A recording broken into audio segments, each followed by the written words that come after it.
We've heard two fascinating talks from our guests involving the U.S.-Israel relationship over the last 70 years. We now begin the final session of the Shabbaton. Where Rabbi Cosgrove will moderate a dialogue between Ambassador Ross and Jeffrey Goldberg as they further develop their thoughts about the relationship, as well as provide any responses to what they've heard or perceived so far. Thank you.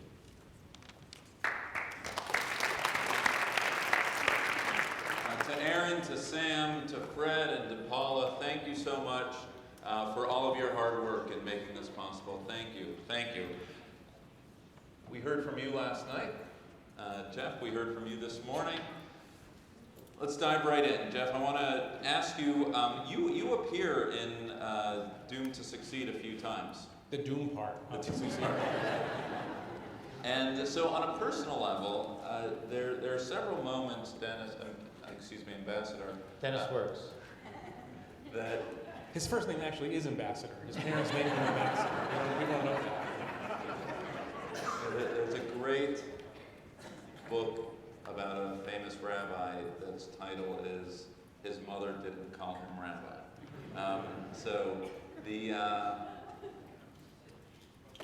It seemed every time and President Obama wanted to speak to the Jews, he would speak to you. Because I am the Jew. Because you are the Jew. Yeah, apparently. But this is exactly the question that I want to begin with. Sort of a personal question, a professional reflection. Yeah. If you could step out of your skin, Jen, and sort of from the outside looking in, what does that weight mean to you? What does it mean when you're sitting there with the knowledge that, of course, you're a respected, renowned journalist, but you are being brought in to communicate a policy, a position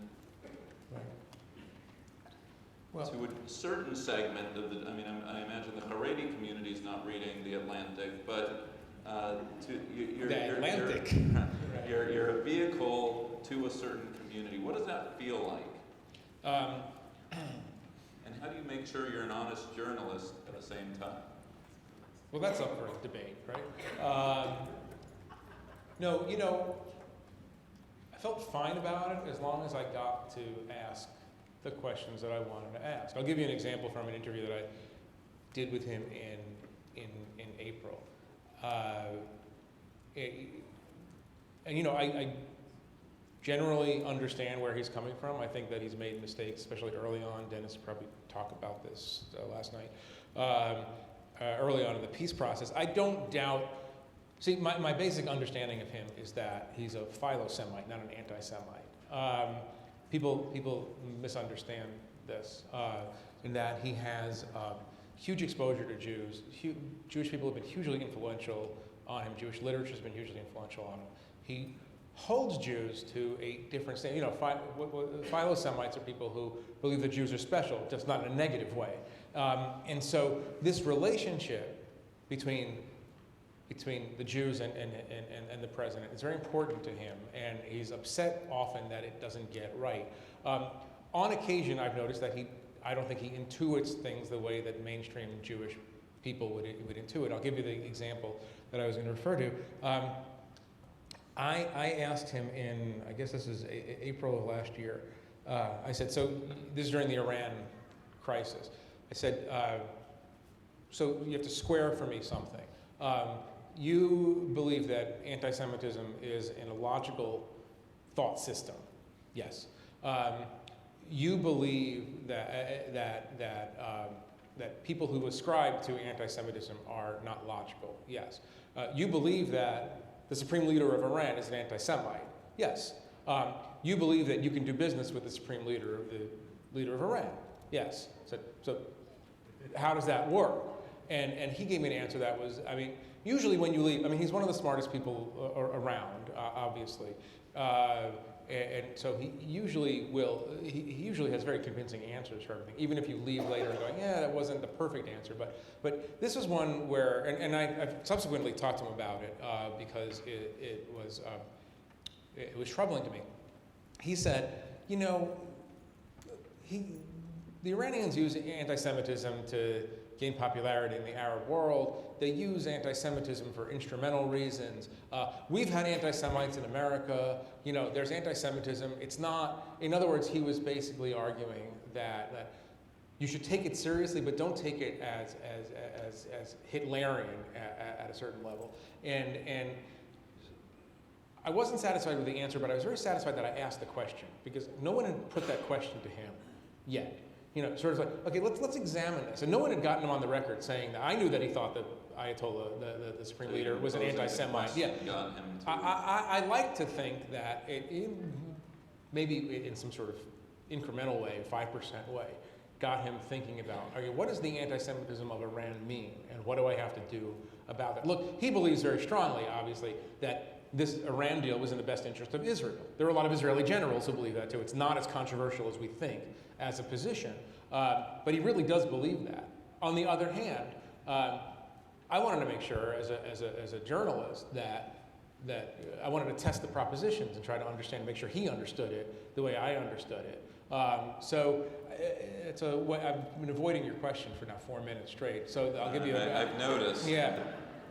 I'm a journalist. I'll go talk to anybody. So I'm very happy when the president wants to talk to me. And they're making. Right, but he's not talking to just anyone. He's talking to well, a they pick Jewish people. journalist. Fine, but they look. I'm not. I don't want to. Whatever. They know that people read my stuff, and so they wanted to get out there in a way. And I suppose, given my background, that it's. I'm also curious how this works from inside when well, you would whether it's that. President Obama or any administration wants to talk to the Jews. How that? I'm sorry. You were about to answer my question. Yeah. But now I forgot the answer. Sorry. But you now missed he the has an opportunity. out, so he leaped on that out very quickly. Yeah. Look, the way it works in any administration, and this administration was no different. When you feel you have a problem with a group, whomever it is, you look for who can be a channel to that group. Sometimes it's in a sense, it's representatives of that constituency that you use to be a kind of vehicle for expressing your views or for trying to alter the perception. Sometimes, if it's a public vehicle you're looking for, you pick a journalist who you think has credibility with it.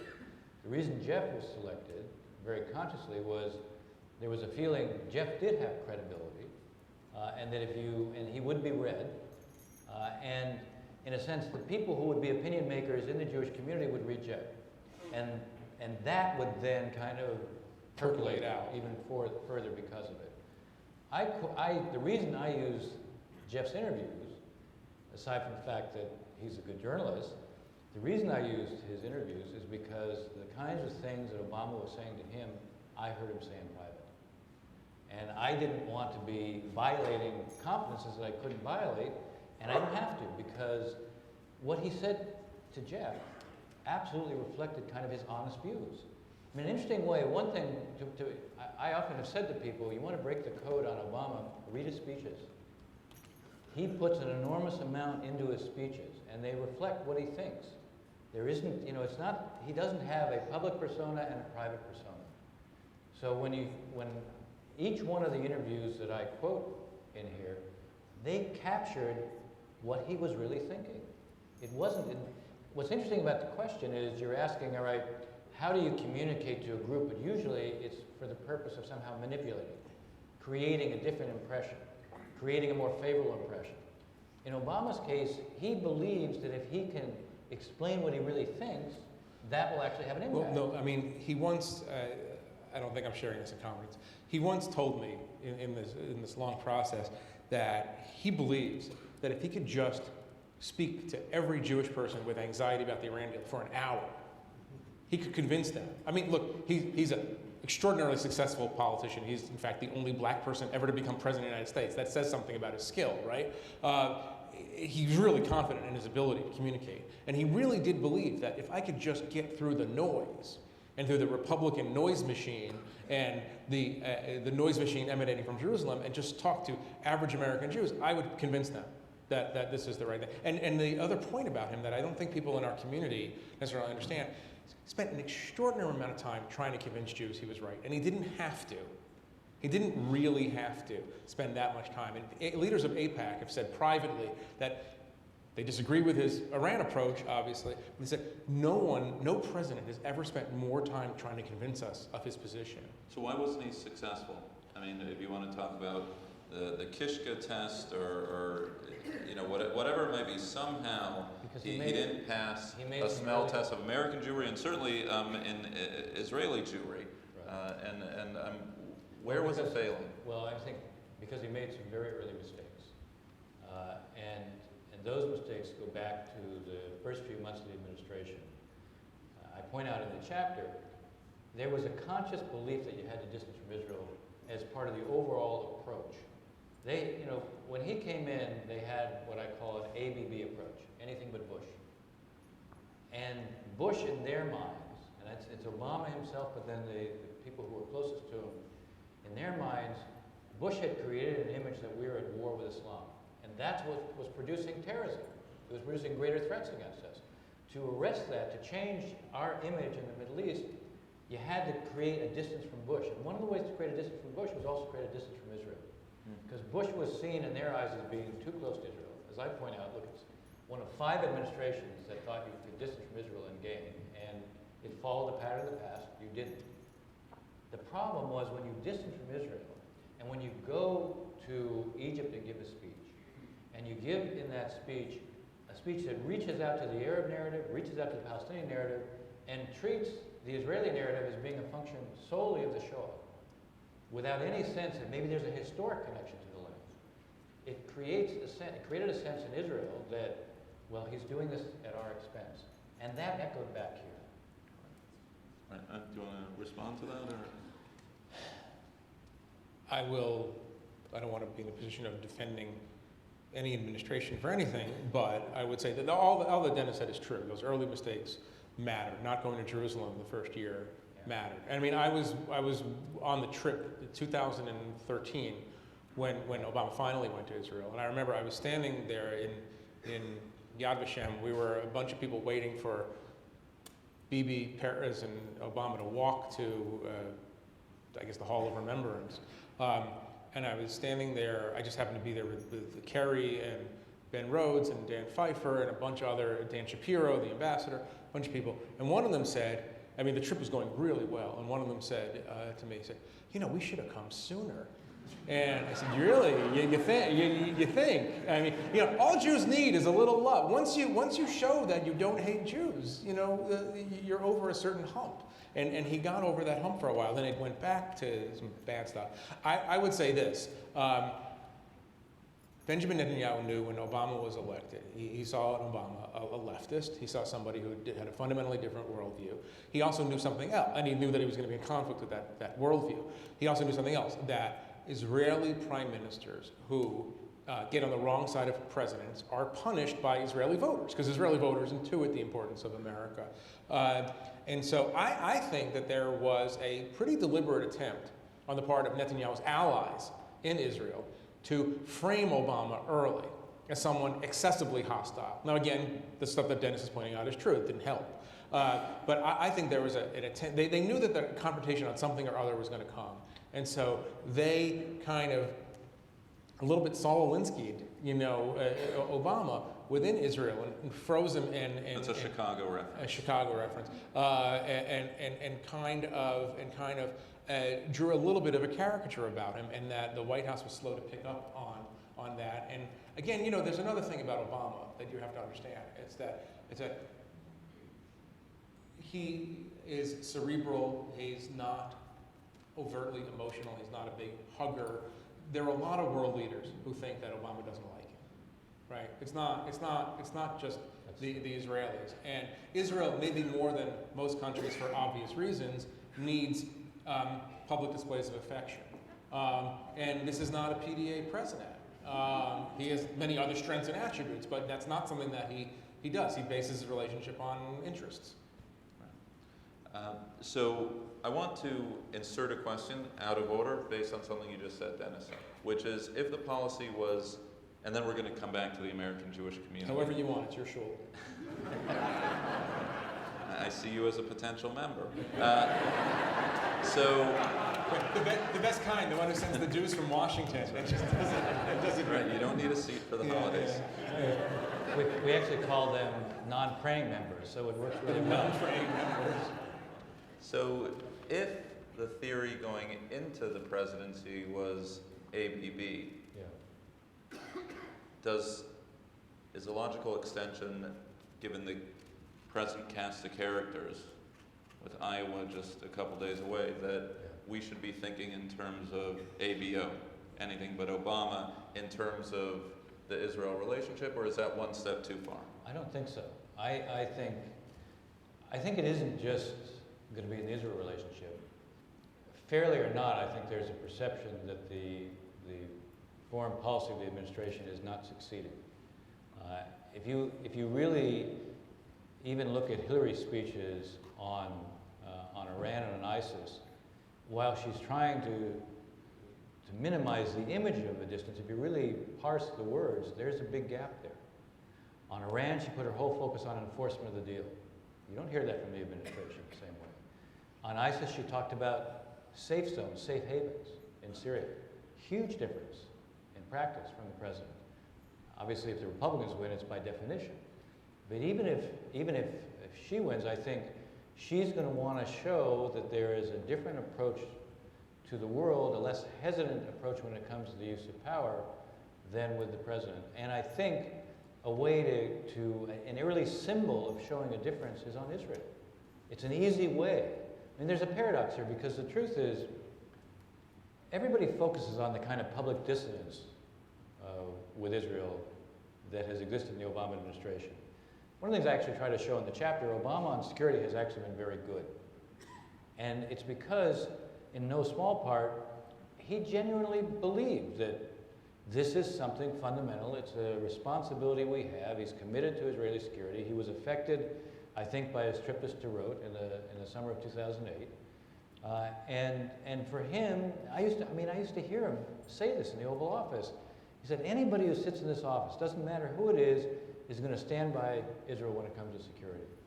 Now, he was also saying that because some of the things that Israel does, he found it makes it harder and harder for us to be persuasive to the rest of the world. And he was lamenting that. He wasn't offering it as a criticism of Israel. He was lamenting what it means. Now, the fact is, he doesn't get credit for this. Why I opened with a book with this anecdote, this story about, I'm sitting there in the Situation Room with him.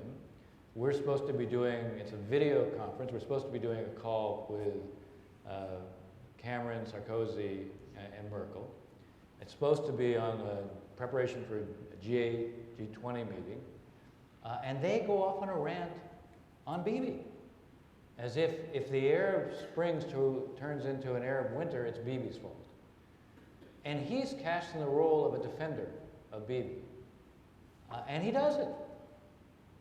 And again, I did it because it struck me as, it's quite anomalous that here he is playing this role, and in the Jewish community he's being vilified.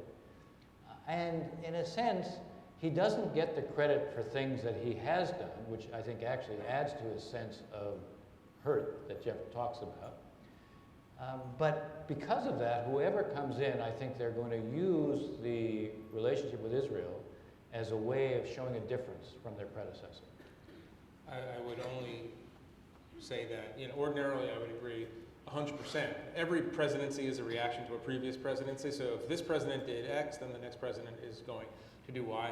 I think that's certainly true with Hillary. Hillary believes, I think, in the close embrace theory of Israel. Israel will do more if it feels confident in American backing than if it feels under pressure from America.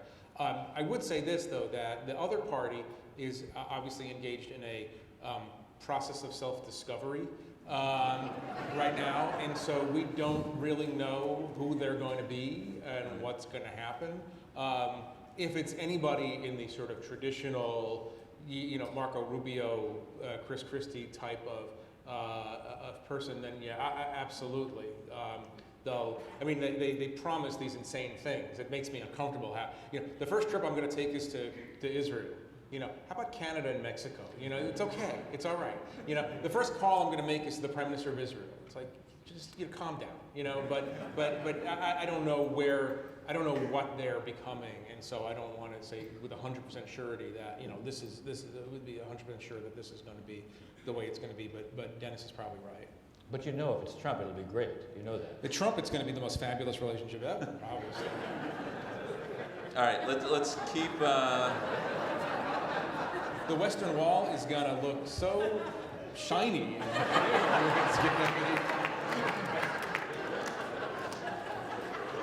It's going to rebuild the temple as a casino. So let's move into. You're not going to be goaded into this, are you? You're not really. All right. I was waiting for I'm the rabbi of the red states and blue states.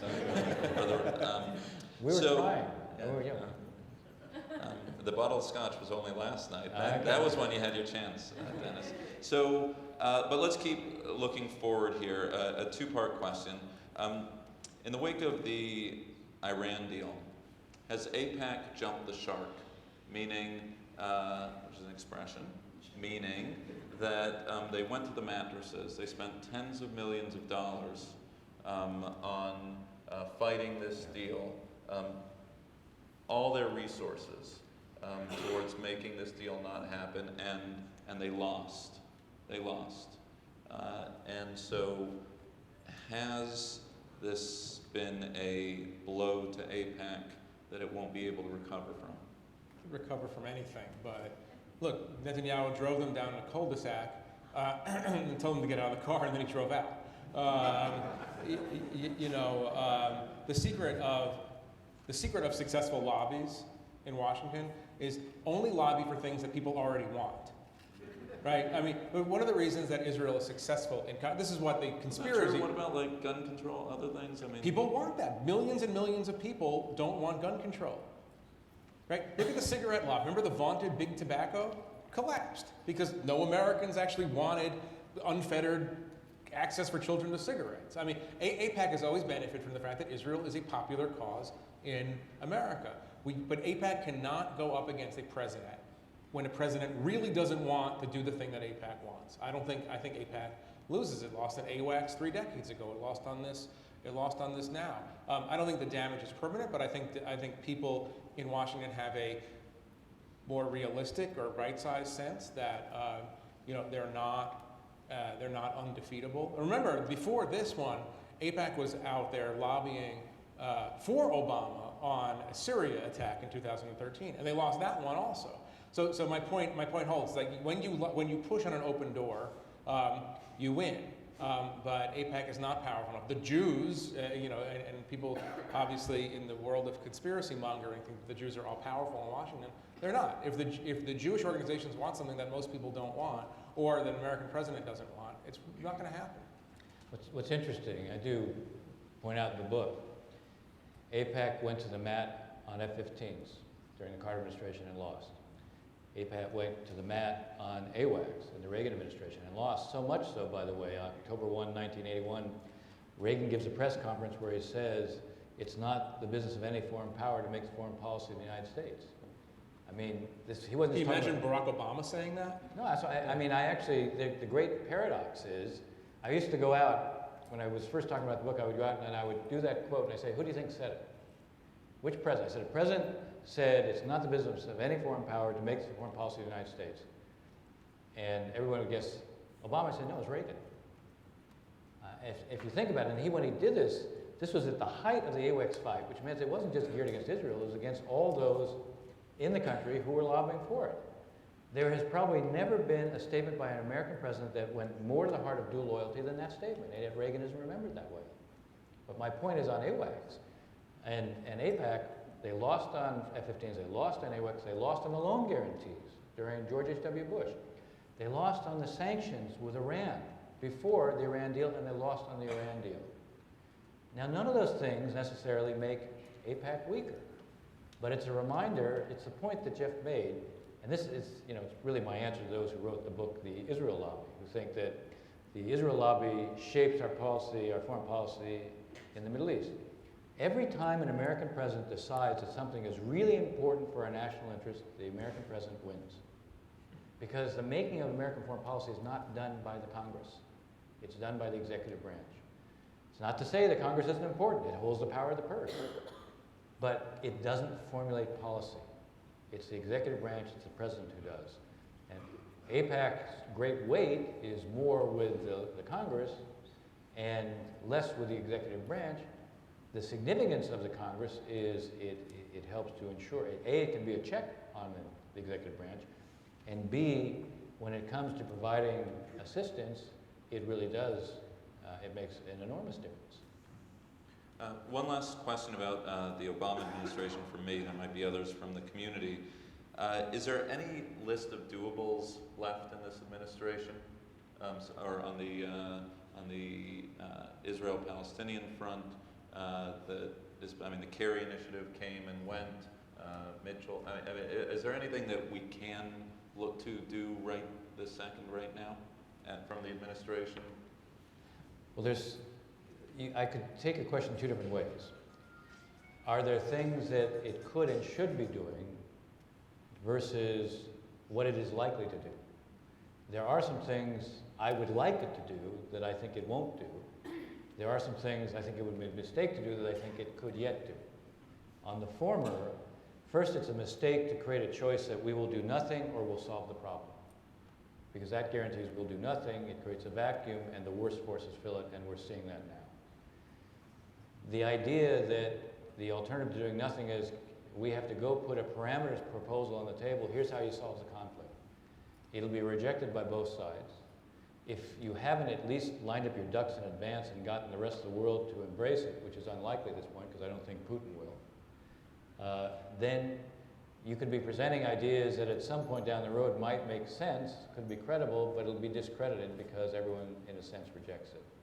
I'm worried that the administration is more inclined to do what I call a walkaway strategy, to lay out parameters for here's how you solve the conflict, and say this is our contribution. We know it's not going to be accepted right now, but later on people will see here's a standard, and this is what Israelis and Palestinians should be thinking about when they solve the conflict.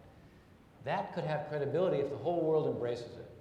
If the Arabs, if you did good statecraft, you'd go to the Arabs first and say, we might be prepared to do the following if you will accept it publicly the minute we put it out. And if they don't, I don't know what you've achieved. What I would like to see us do is I would like to see us focus on some steps on the ground that we could pursue. I would like to see us, in effect, beginning to do quiet work on what would separation look like. I mean, separation Israelis from Palestinians. You know, people don't... Are these recent comments from Ambassador Shapiro a gentle push to keep the conversation going? I think what he recently came out, if you read in the news, some comments about Israeli practices in the settlements. Yes. I do think what he is, there is a constituency in the administration that doesn't believe in a walkaway strategy, that does think that we should be saying certain things that highlight that if nothing changes, Israel's going to become a binational state. Now that has the virtue of being true. If nothing changes, Israel will become, if you just stay where you are, Israel will become a binational state. You know, the mood in Israel today when people are being stabbed is not to be making concessions towards the Palestinians. However, if you constantly repeat the notion, okay, if nothing changes, Israel becomes a binational state, you begin to change what I think is the discussion even within Israel. The problem with the concept of separation is nobody defines it.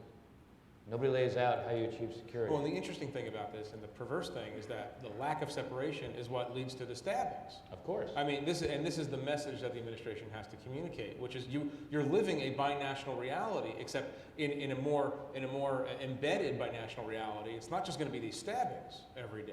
It's going to be far worse. These two groups cannot get along, and so the trick is to go over the heads of the Israeli government ministers who want to keep the status quo and to go to directly to the Israeli people and say, look what they've given you. This is what you're living with already. That's binational reality. There is a way. I mean, what makes it difficult for this administration Meaning to do the American should go over the mid-level ministers, I either yeah. to the prime minister level or Well, the people level. One of the missed opportunities here is that, and I wish that Obama would do more of this, is go talking, and the next president should do this as well, talking directly to the Israeli people. From a position not of excoriation, but from a position of love, saying, look, I love the Jewish state, and I want you to stay a Jewish state, but here's why you're not going to stay a Jewish state. And also, by the way, look at these stabbings, and look at, and this is how we've come to this point. You know, again, there's a problem of whether it's heard from this particular administration at this point. That I think is the problem. I mean, had the president started early and built his credibility with the Israeli public, then his voice would be heard. Right now, I'm afraid that when he says these things, the way it's heard is, well, he doesn't get our predicament. He doesn't, what you were saying earlier, Jeff, he doesn't see Hezbollah and Hamas and ISIS. This is who we contend with. But there is a need, and here's where I think there is a role for the Jewish community to ask the question. You know, so what we believe in is a Jewish democratic state. What we're concerned about is Israel's on a pathway towards a binational reality. In fact, if you like what you're seeing now, that's the future, only probably squared or on steroids. So we're asking the question, so what are your steps to ensure that Israel won't become a binational state? Now, I would suggest to you right now, the Palestinians have a strategy by default. They're too weak, they're too divided, they're focused on succession, and for all those reasons, their posture is just stay where you are. And that means, and wait for, you know, just start, you're going to theme. The theme you're going to hear more and more of is one person, one vote. That's a strategy. It's a strategy for a binational state. So if they have a strategy by default of a binational state, what is Israel's strategy so that's not the result? And that's a question that can be posed. And let me just say one thing about Obama. I think, and this is based on long conversations with him about this, I think he analytically is there. Right. The shame of it is that he hasn't figured out a way around Netanyahu to the hearts and minds of centrist Israelis who know that the status quo is untenable. But this is exactly, you know, what he says. I think if you ask Netanyahu, is the status quo sustainable? He more or less says yes. And I don't believe that. I believe that Obama's analysis is actually correct, that it's not actually sustainable. But Jeff, if you ask Netanyahu, will Israel become a binational state? He'll say no. He will say no. Well, this is the question. That's something that he has to square. Right, but the way, so there has to be a follow-up question. Well, what's his next sentence? Well, no, he'll say no, we won't become a binational state, but the next question has to be, so what steps are you taking to ensure you won't become a binational state? So let's keep the focus on the settlements and this conversation.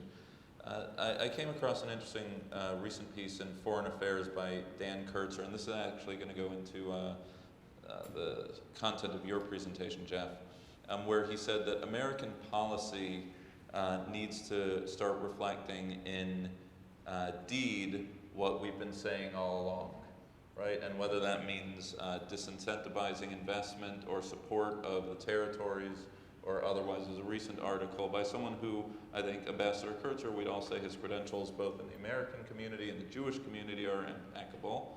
But then we get on that continuum, right, of, you know, from that position that we have to be either against or disincentivize or whatever the settlements, to Beinart, to Jewish Voices for Peace, right, to BDS squarely in the anti-Semitic camp. And I'm just wondering, Jeff, if maybe you could help me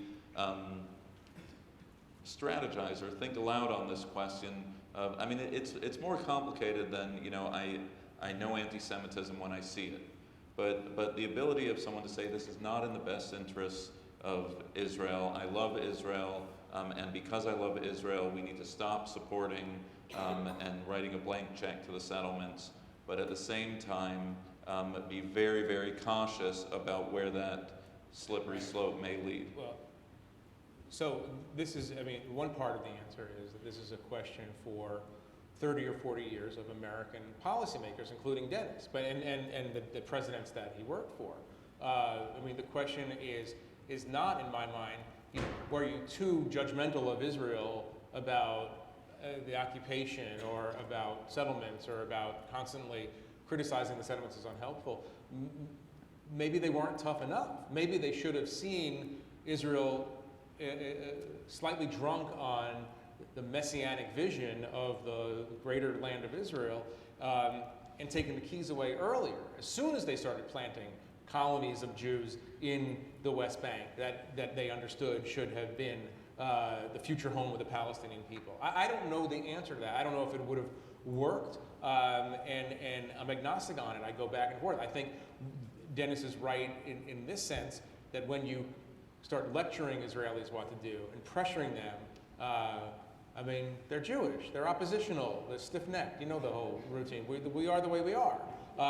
You know, and there are a lot of people I know in the Israeli political system who would rather go up Masada, you know, and do it that way than actually sort of reason this out like that. But on the other hand, maybe the U.S. has, by being so supportive, enabled some bad habits that now are ingrained, you know, and really thoroughly ingrained in the system. My quick answer to your question is, and I'm torn by this because I don't like the idea of boycotting Jews for obvious reasons, any Jews, because it just doesn't sit well with me for obvious historical reasons. On the other hand, the settlements are not helpful. They really aren't helpful. I mean, they are helpful if you want to buy national state.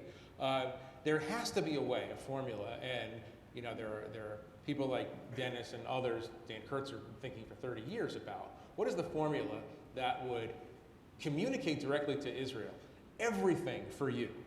We are with you to the bitter end, but nothing for your ridiculous settlement project, right? And maybe that's saying, you know what, you're worried about the disintegration of the Middle East, and you're worried about the spread of missile technology. So we are going to spend $2 billion. We're going to give you $2 billion. We're going to give you $5 billion to invent the most perfect, complete missile defense system ever created in the history of mankind. And we're going to, I mean, the Arrow times 1,000, the Iron Dome times 1,000,000. And at the same time, we're going to say, we're going to vote against you in the UN when you start doing this settlement crap. You know, or we're going to do X, or we're going to do Y, or we're going to dock your other aid based on how much money you spend each year on roads to settlements. I don't know what the formula is, but there has to be some formula. Is there a formula? Look, I've wrestled with it too, and I've thought, when I go back to the Oslo period, I say, I think I feel like the mistake we made early on, and I was a part of this, was that we didn't put enough pressure on the settlement issue at that point, after Oslo had begun. Because the settlements made the Palestinians feel powerless, and it was undercutting. Now, why didn't we do it? Well, we had Rabin, and we saw the opposition that Rabin faced. And, you know, when you're dealing with a leader who is prepared to take heroic steps, you know, your impulse is to cut him slack and say, all right, look, he has a political circumstance, he has to manage his political circumstance, and they are a democracy, and for us to, you know, to put pressure on him on that doesn't make sense. You know, were we right in retrospect? I don't know. We know one thing, we know he paid for his life with what he did, so it's a little hard to say, well, we were wrong. I mean, how do we avoid the slippery slope? Because that's the essence of your question. And I have the same unease. I'm very uneasy. Once we start... It's also a very important question here in a synagogue context, right? How do we do what we want to do as supporters of Israel, in Right. Israel's best interest, but not join, you know, the people Right. who were appalling you on campus. Right. So, I'm sorry. No, but I was going to get at that, because I think when you take a certain step, the risk of it being misused, misapplied, particularly if it involves assistance to Israel, once you sort of cross that threshold and say, you know what, it's okay to manipulate assistance, and we're going to meet your security needs, but when, you know, anything we see that you're doing on settlements, we're going to duck from. In the first Bush administration, the way the loan guarantee issue was resolved was there was an agreement, and it was agreed to, by the way, with Rabin, after Rabin got elected. There was a dollar-for-dollar reduction, not of assistance to Israel, but from the loan guarantees. The loan guarantees made it possible. We guaranteed any loans that were given to Israel, and that meant that the rate they paid, the interest they paid, was much lower than it would have been. So the deduction was from the loan guarantees that went to them, not to their actual assistance. And that was agreed to by Rabbi. And it's actually been sustained over time. I'm very uneasy. You know, we make an estimate of what they're spending on settlements, and we're going to deduct from their assistance. I'm uneasy about it because I think it makes it much easier than to think about other ways you can sanction Israel. Just like we see now in the EU. They're going to label products from settlements. Right. It makes it much easier to take the next step. Right. And you have a delegitimization movement. I prefer a different approach, is what I was getting at before.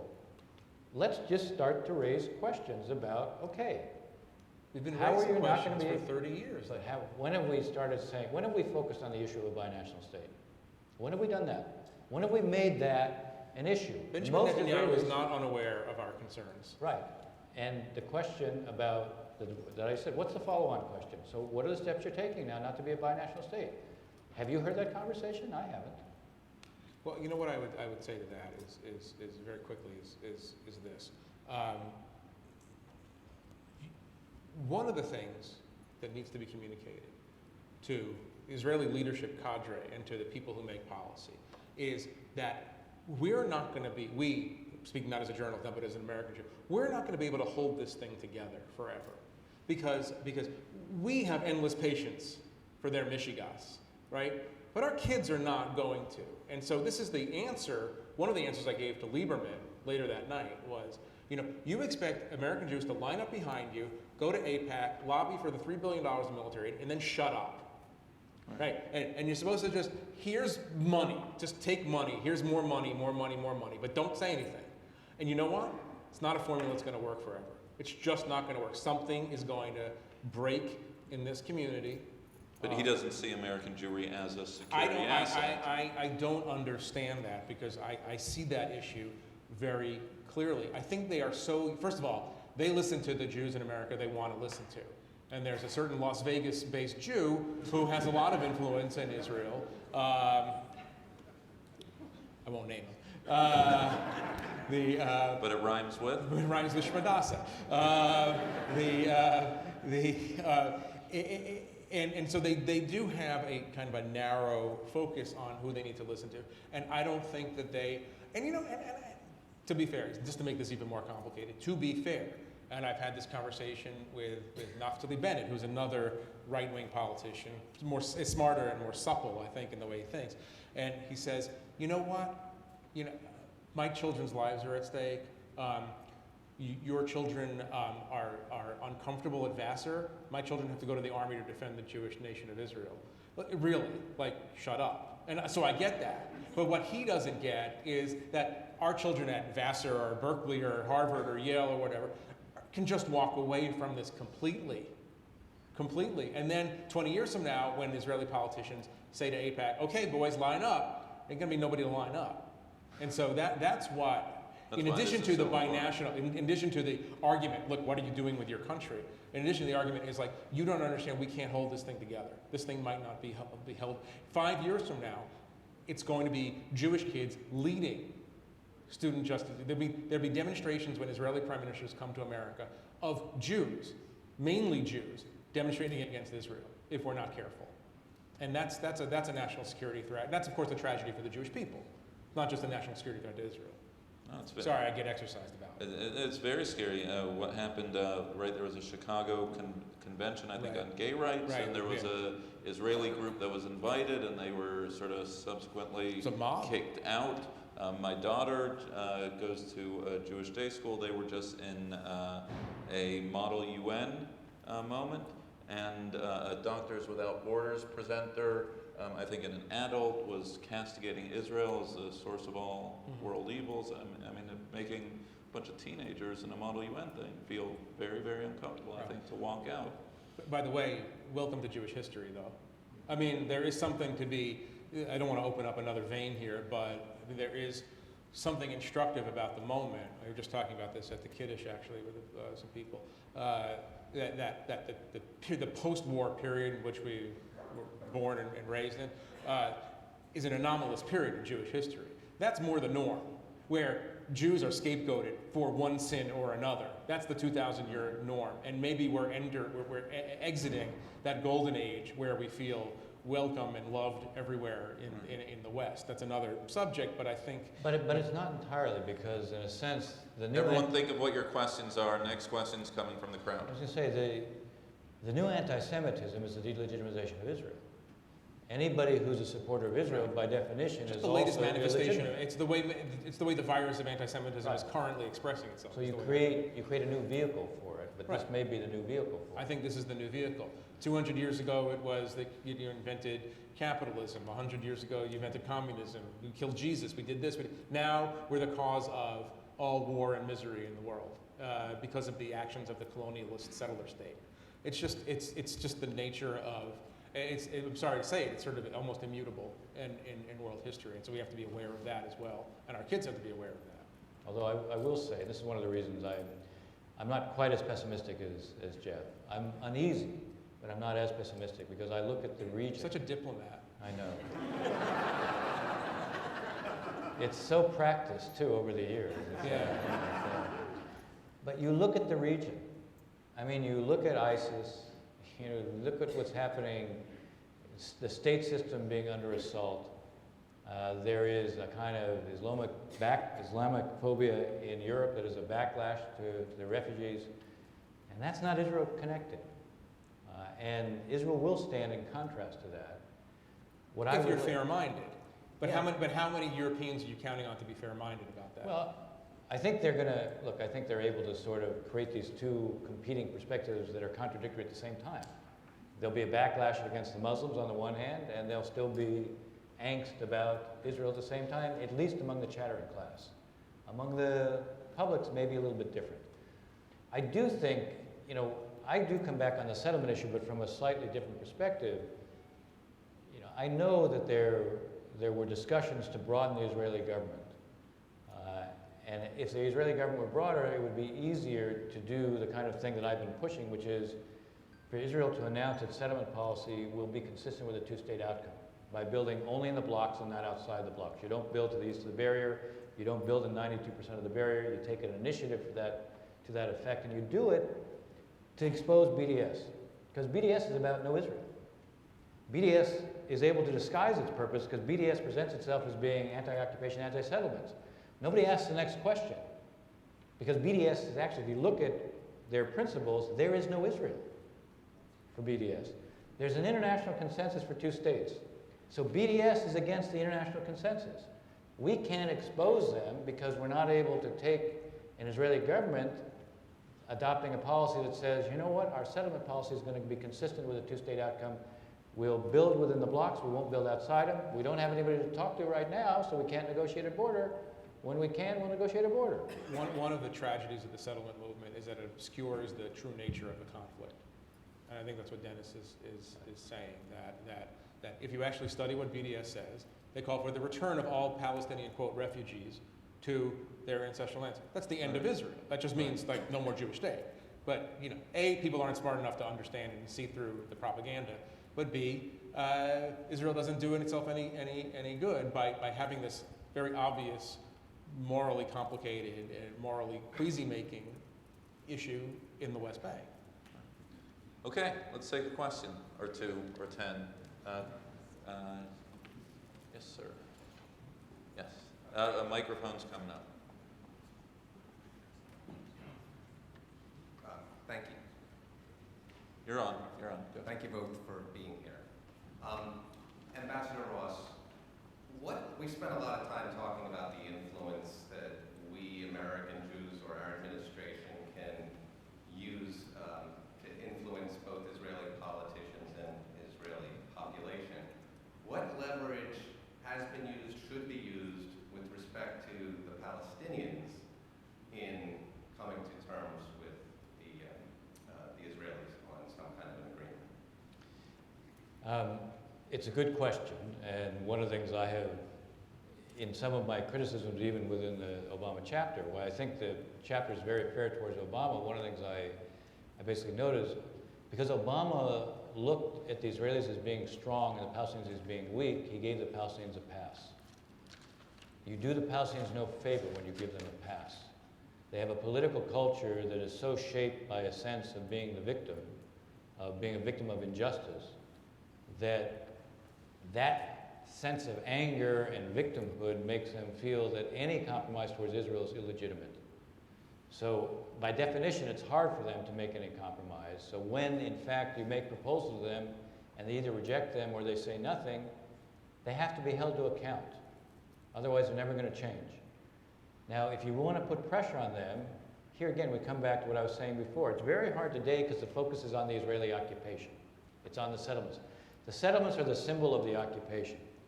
So if you really wanted to put, I mean, the strategy I have for putting pressure on the Palestinians is related to this idea: adopt an initiative where Israel announces it will no longer build settlements outside of the blocks. It will no longer build settlements to the east of the barrier, meaning in 92% of the West Bank. It, after all, did get out 100% of Gaza. What it's going to do is adopt a position that allows an approach to a two-state outcome to be negotiated.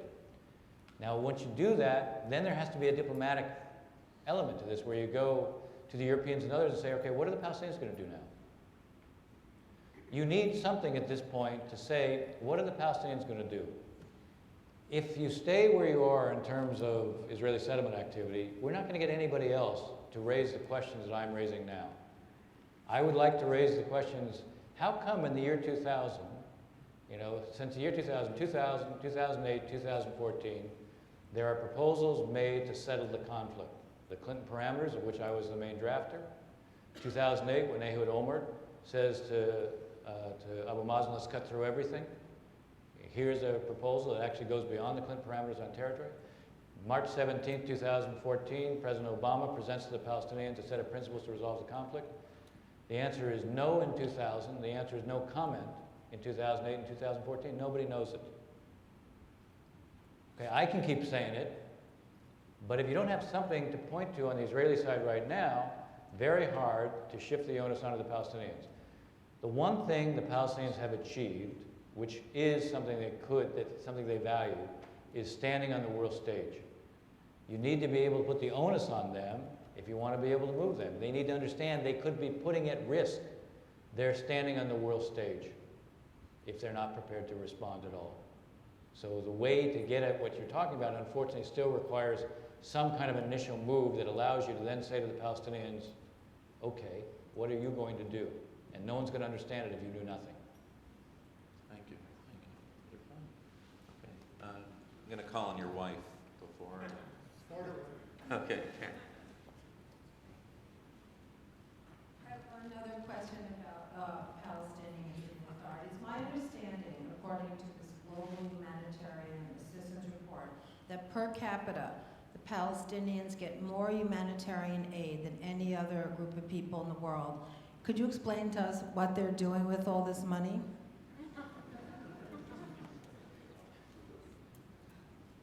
I would love to be able to explain to you what they did with all that money. I can tell you almost all of the American assistance was project aid, so it couldn't be misused. The Europeans at one point threatened to cut off their assistance when there was no accountability on what happened to it. When the Palestinians had Salam Fayyad, first as their finance minister, then as their prime minister, he created a transparent process to account for where monies were going. And he was forced out. He was removed. I mean, if you look at recent polls on the Palestinian side, 80% of the Palestinian public feel that the Palestinian Authority is corrupt. They themselves know that they have a system right now that is corrupt and is not taking advantage of the kind of assistance that has gone to them. So, if you want accountability, you have to demand accountability. In our case, because our assistance is almost entirely project aid, it was very hard to misuse it. Could I just add something to this, which is that if we're going to wait for the Palestinians to get their act together, we'll lose Israel, because they're not getting their act together. And I made this point early this morning at the opening session. The idea of Zionism is about Jews taking control of their destiny. not waiting for other people to behave in certain ways or do certain things for them. And so, I mean, if you, I don't know why yes, I'm more pessimistic than Dennis, but I don't know why anyone would possibly think that the Palestinian state, should it ever be born, is going to be any more functional than any other Arab state at the moment, or is going to be democratic, or is going to be pluralistic, or corruption-free. It's absurd. I mean, that region is not functional.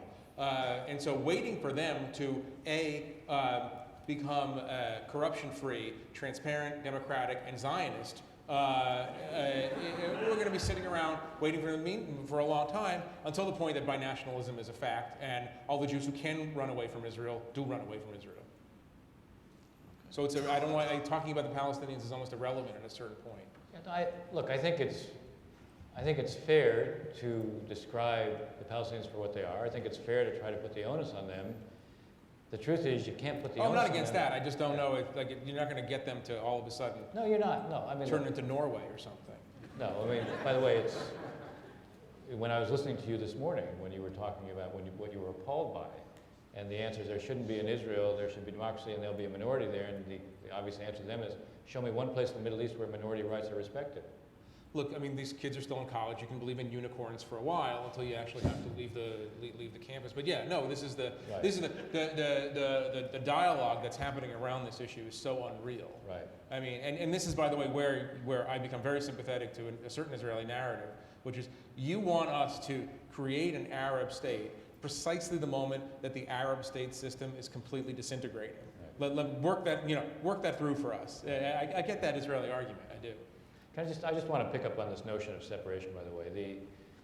The roots of the separation barrier, it was the father of the separation barrier wasn't Sharon, wasn't Barak, it was Rabin. In 1994, Rabin says to me, for us to remain Jewish and democratic, we have to partition the area. I want to do it through negotiations, but it may not be possible. I mean, in a sense, he was getting at this point. It may not be possible with the Palestinians, so we're going to build a separation barrier because we will remain who we are. And we can't let, in a sense, in the end, if there's Palestinian irresponsibility, we can't let Palestinian irresponsibility lead to Israeli irresponsibility. Yes, sir.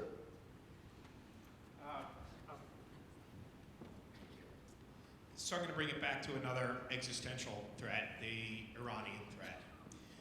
And we're at a point now where, regardless of how we felt about the agreement is there.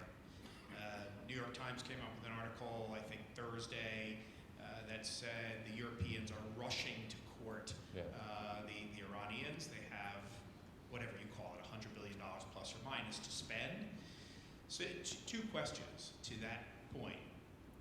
One, and I remember, Ambassador, you speaking to this summer,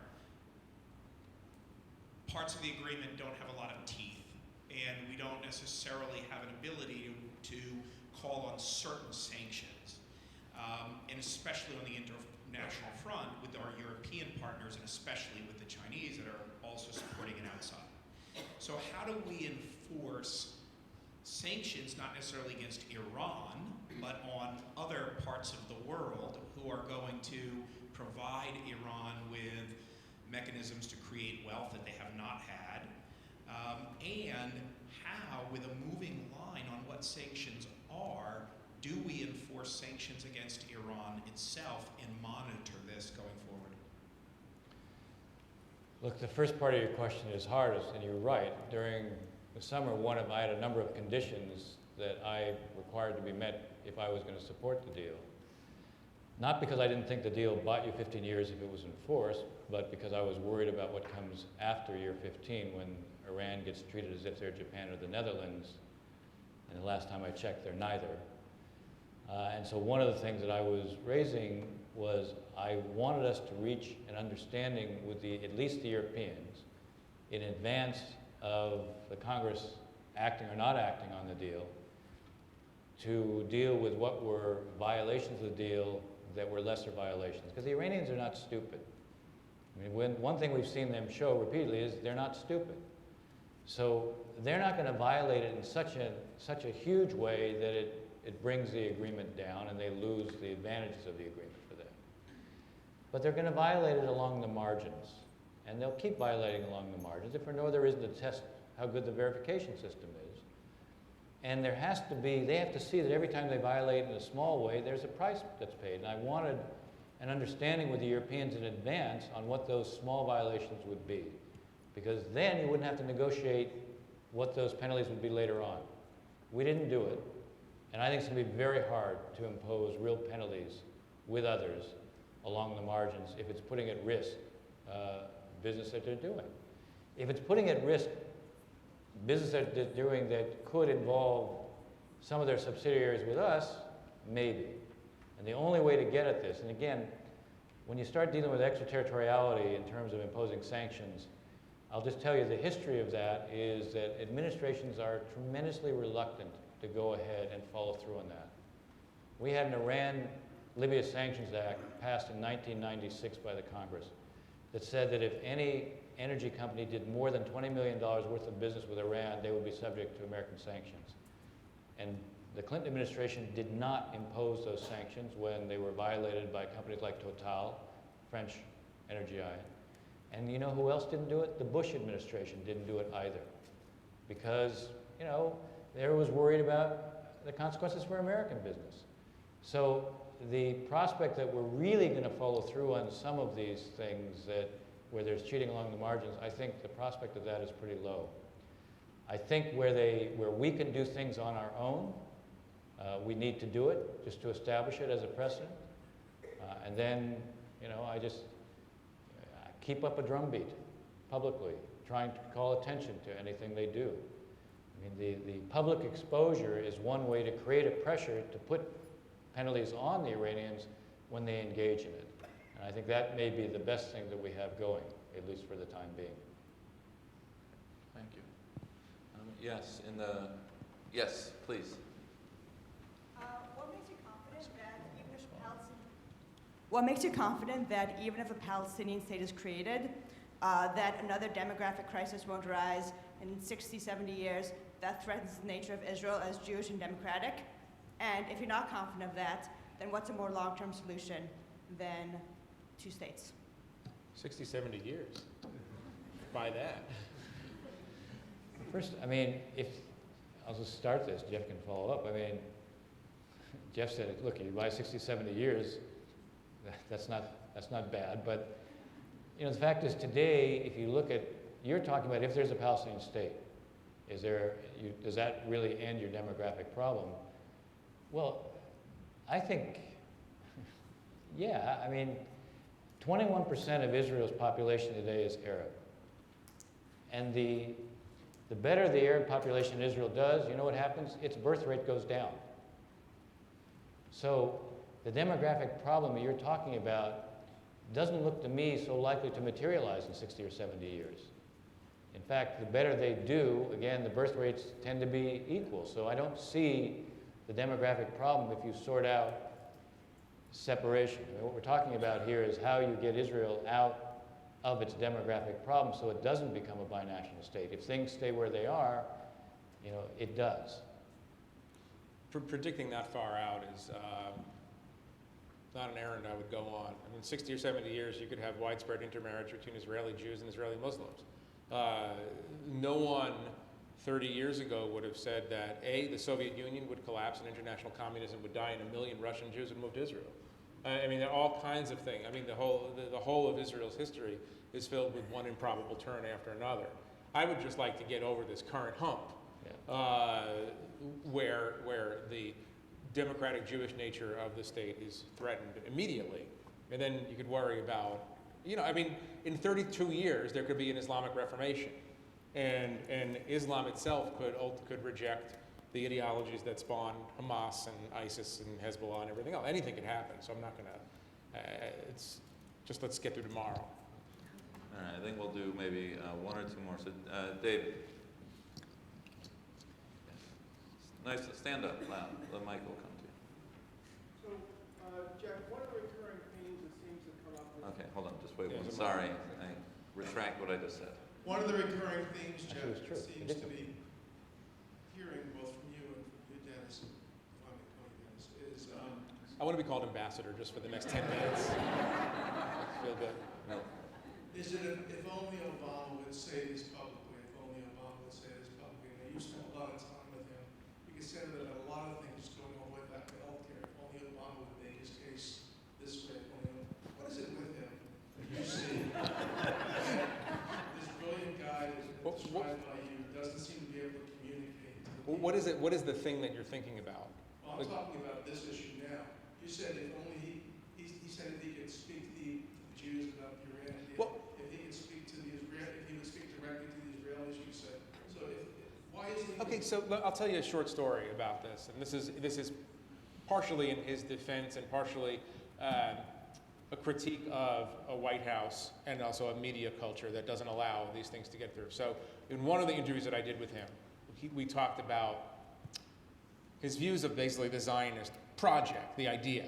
And he said, I'm paraphrasing because I don't have the quote in front of me, but he said almost exactly this. He said, to me, the cause of building a Jewish state and the Jewish homeland is the equivalent of the civil rights movement in America. It was about getting for Jews equality as a group. Now here you have the first African American president of the United States equating Zionism, the justice of Zionism, to the justice of the most important movement in the history of African America, right? So we publish this thing, and that gets a little bit of attention.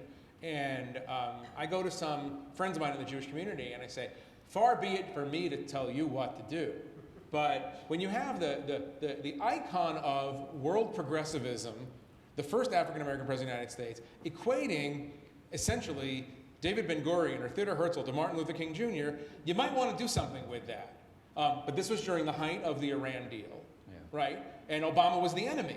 So therefore, you can't go out and show that he actually understands Israel and the cause of Israel as a something wonderful, because he's also the enemy. So a lot of this is about the way these issues were framed and polarized by forces in the American Jewish community, by forces in the Republican Party that would not allow a more nuanced understanding of what he actually thought to spread. Now you could blame the White House too for not making that statement over and over again, but I thought that was one of the most powerful statements. Certainly it's a statement that if you're a liberal Democrat, pro-Israel Jewish person in New York, certainly it's a statement that gives you great heart, right?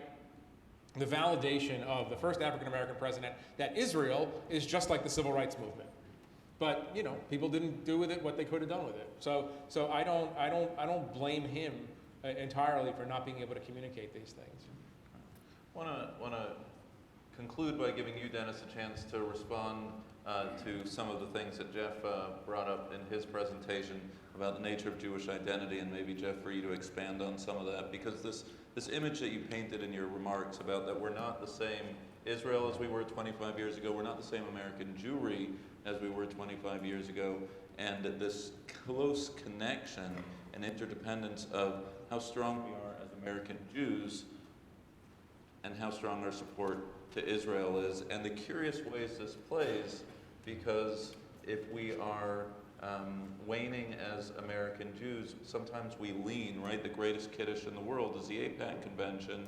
It becomes this vicarious expression of Jewish identity, which is... Your whitefish is better, by the way. Yeah. I'm glad you got some. Yeah. That's more than I can say for myself.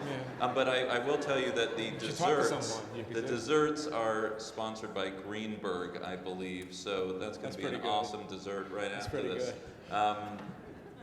So why don't we start with you, Dennis, and maybe Jeff, you can conclude sure. About the nature of what Jeff said. Look, I thought Jeff's presentation was a powerful one, but it also reflected what is the kind of inner tension that he feels, and I'm not indifferent to that. I feel some of it as well, although I also feel like some of these things I've seen over a period of time. In the 1980s, as an example, I recall reading an article in the Jerusalem Post when I was actually doing the research on the book that talked about what Begin was doing was leading to the ruin of Israel and destroying the U.S.-Israeli relationship, and I I could have substituted the words, and here I was, 30 years apart. It was the exact same thing that I was seeing today.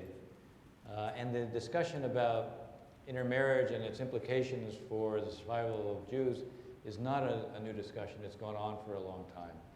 So it's a little bit like your joke on the diabetes. We Jews are always prone to see, the next great threat that is about to confront us.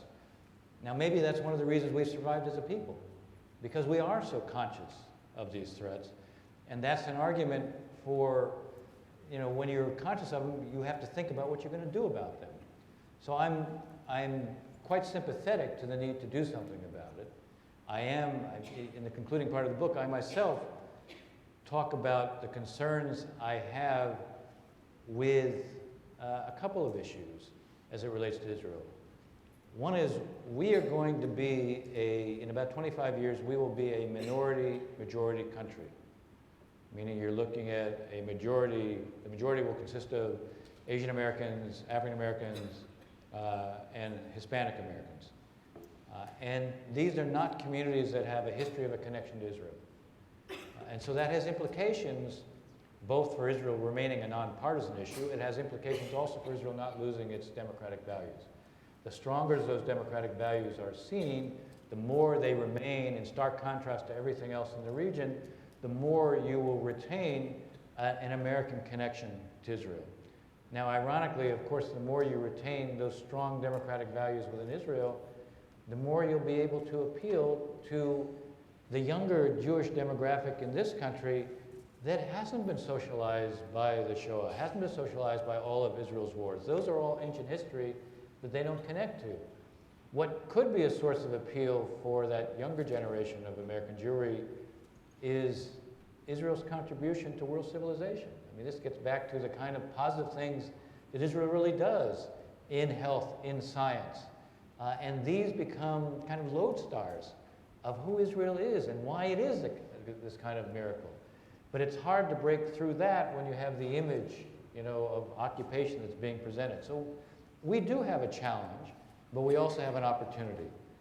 And our challenge is to realize there are these problems, they're there, they may not look totally different, but because who we are as a people and who Israel is as a country, what has characterized both of us is this extraordinary capacity for resiliency and adaptability. And those great strengths are strengths that we have to take advantage of. So and look, it's my nature. You can't have spent 30 years trying to solve the Israeli-Palestinian problem,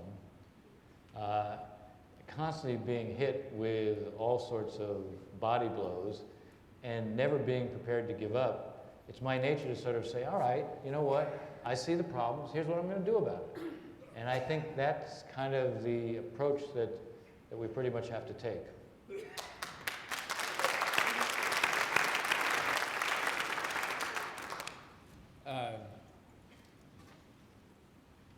I would say this. I agree with Dennis, obviously, that you just keep having to look. We're the ever-dying people, Right.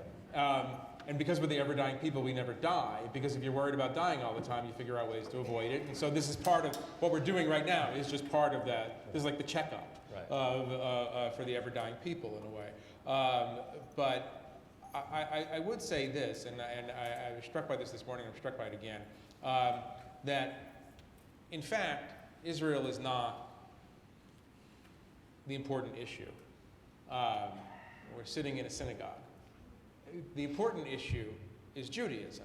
It's not Israel, the state of Israel, that sustained Judaism for 2,000 years of exile. It's Judaism that sustained it. And this is a very important point that I want to bring out. If a person has a strong connection to Judaism, whether that's the religion and the liturgy and the text, or Jewish civilization, Jewish literature, Jewish language, incredibly important, that person will have necessarily a strong connection to Israel, because Israel is the Jewish center. So if you're going to a Jewish camp in the summer, chances are your camp is going to go to Israel. If you're interested in Jewish text, chances are you're going to wind up in some sort of yeshiva in Jerusalem at some point. If you feel connected to the destiny of your people because that's the way you were raised, then you're going to get an internship at Google's office in Tel Aviv, not in California. I mean, so I sometimes think that in these conversations, and this isn't our first one, obviously, it is an ongoing conversation. Sometimes we've engineered it the wrong way. That caring about Israel, feeling a connection to Israel, is derivative of our connection to being Jewish and to believing that we have a shared destiny, that we have this teleological understanding of the world, that it's leading towards something, and that being Jewish is being part of something ancient and something that is moving towards something grand. And if those ideas are communicated in the American Jewish community, mainly through synagogues and cultural institutions and the sort of things that don't have direct impact or direct contact with Israel, Israel and that relationship will benefit. Because if you are a kid on let's say, a left-wing campus in the Northeast, and there's a controversy or a crisis or a war in Israel, and people are yelling about X, Y, and Z, but you have an actual connection to Israel because you read Hebrew literature or because you spent summers there and you have friends there, you're not going to think to yourself, what is that devil state of Israel doing? You're going to think, I wonder if my friends are okay. I wonder if my brothers and sisters are okay. And so that's going to be your connection, and that's the lasting connection. So we should probably spend, this is going to seem undermining, but we should probably spend less time talking about Israel and more time talking about supporting the building our synagogue. and supporting your synagogue, right? This synagogue in particular. But that's Israel won't have backing in America, in the American Jewish community, if there's no American Jewish community. So we have to, at a certain point, take care of this thing, and that will take care of the other thing.